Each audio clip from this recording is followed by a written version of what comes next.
देखेंगे भारत की मिट्टियाँ। भारत की मिट्टी के अंतर्गत भारत में टोटल 8 प्रकार की मिट्टियाँ पाई जाती है। कितने? तो 8 प्रकार की। एक जलोढ़ मिट्टी, जलोढ़ मिट्टी को दोमट मिट्टी भी कहा जाता है।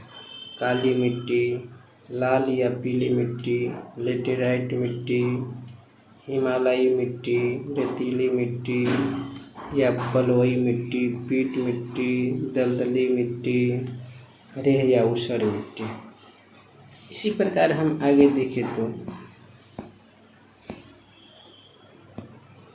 मिट्टी को जल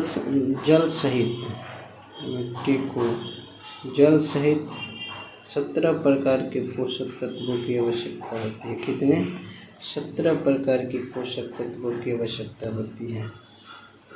भारतीय मिट्टी में नाइट्रोजन, फास्फोरस और ह्यूमस की कमी होती है। कैसे? भारतीय। और बात करें तो भारतीय मिट्टी को NPK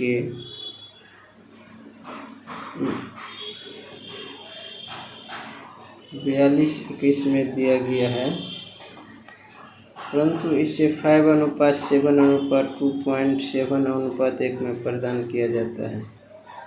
नाइट्रोजन के अत्यधिक प्रयोग से भूमि की उर्वरकता स्थिर हो गई है। अब देखते हैं दोमट मिट्टी।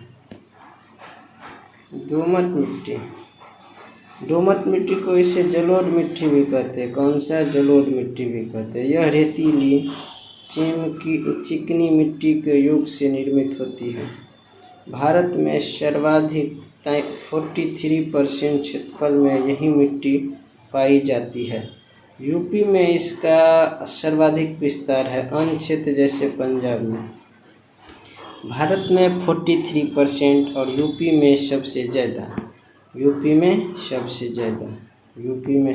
ज़्यादा और इसके बाद पंजाब में भी देखने को मिलता है।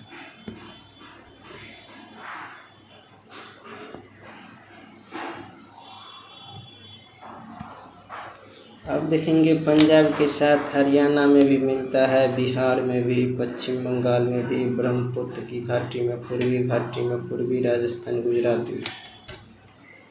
खादर के रूप में इसका निर्माण होता है। यह भारत की सबसे उपजाऊ मिट्टी है, परंतु इसमें नाइट्रोजन, फास्फोरस, ह्यूमस की कमी होती है, पोटाश की अधिकता होती है। चलिए ठीक है। अब आगे देखेंगे हम लोग काली मिट्टी। कौन सी मिट्टी? काली मिट्टी। काली मिट्टी देखेंगे, यह मिट्टी ज्वालामुखी के लावा से निर्मित होता है।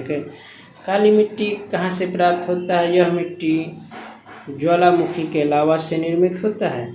इसे रेवार या एंटीसॉल भी कहते हैं। इसमें आयरन, एल्युमिनियम, चूने की अधिकता होती है, परंतु नाइट्रोजन, फास्फोरस और ह्यूमस की कमी होती है, पोटाश की अधिकता होती है। महाराष्ट्र में इस मिट्टी का सर्वाधिक विस्तार है। कहाँ? महाराष्ट्र में।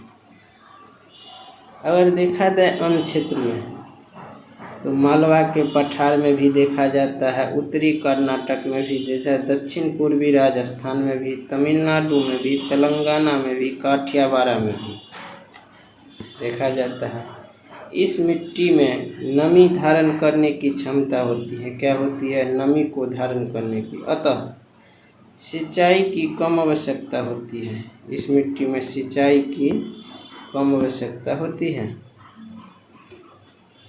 सिंचाई की कम आवश्यकता सूखने के साथ इस मिट्टी में दरारें पड़ जाती है। इसे स्वतः जुताई के नाम से भी जाना जाता है।